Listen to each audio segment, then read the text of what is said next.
Meet Uncle Sam. He has a lot of bills to pay. Almost $4 trillion worth every year.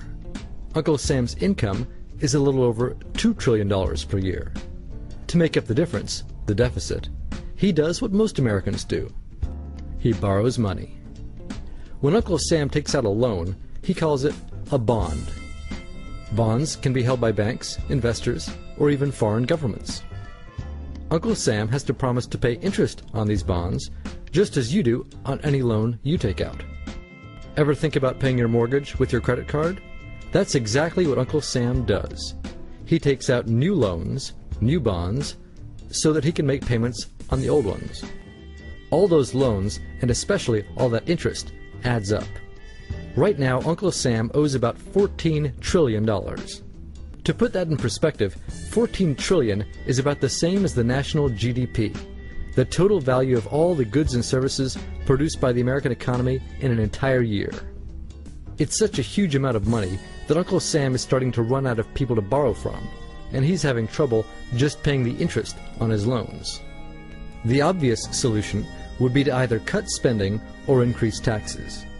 But if he cut spending, the people that he's spending money on would complain that they don't have money to spend, and that he was hurting the economy.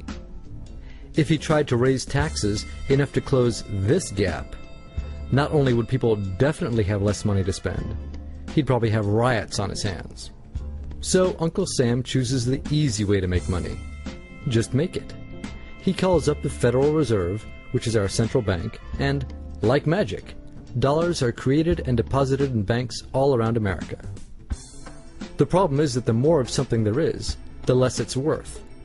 Same goes for the US dollar. The more dollars there are, the less each one will buy. That's why commodities like gasoline, food, and gold become more expensive when Uncle Sam does his money-making magic. The commodities aren't really worth more. Your money is just worth less. That's called inflation.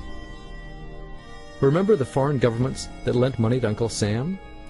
When they lent money to the American government, something interesting happened. It made the U.S. look richer, and their countries look poorer. When a country looks poor compared to America, $1 of our money buys a lot of their money, so they can pay their workers only a few pennies a day.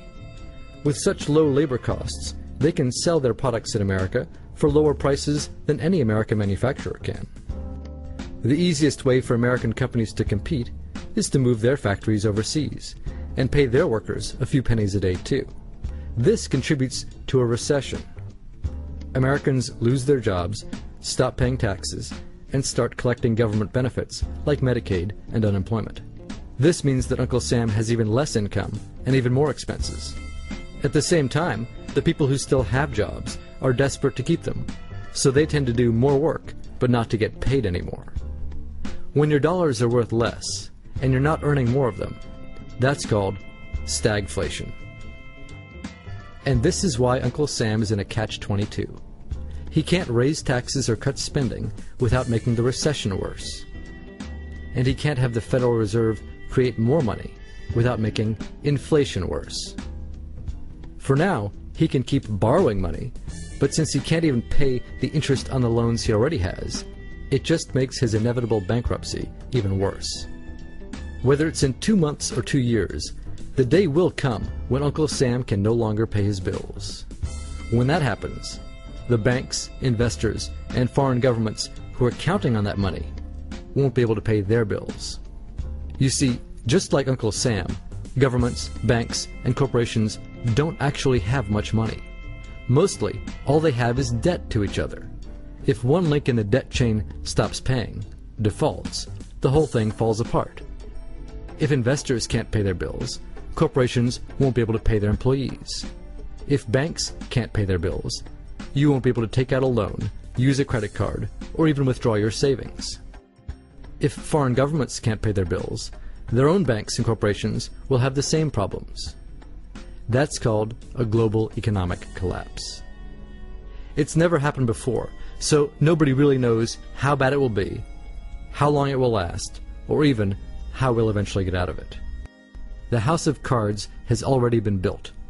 There's no painless way to dismantle it now.